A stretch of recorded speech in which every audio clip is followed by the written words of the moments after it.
Kao ofenzivna akcija takozvane armije BiH kreće u junu 1995. godine. To je pred sam dogovor o Dejtonskom mirovnom sporazumu.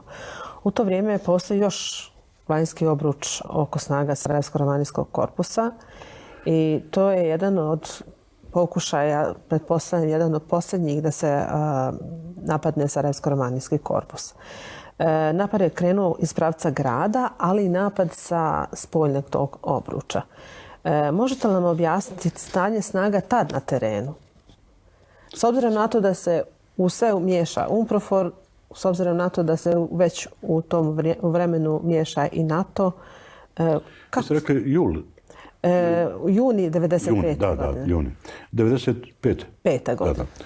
Pa vidite, nije to je jedna od nizu ofanziva.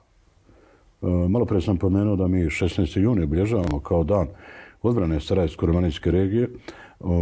Ja zaista sam ponosan što je moja jedinica možda imala ključnu ulogu u odbrani tog pravca na koje su bile koncentrisane snage. Ne samo 14. divizije prvog korpusa armije BiH, bila je čitava 7. muslimanska brigada iz Zenice i mnoge druge snage. I upravo 7. muslimanska brigada je napadala na pravcu moje jedinice i katastrofalno smo je porazili.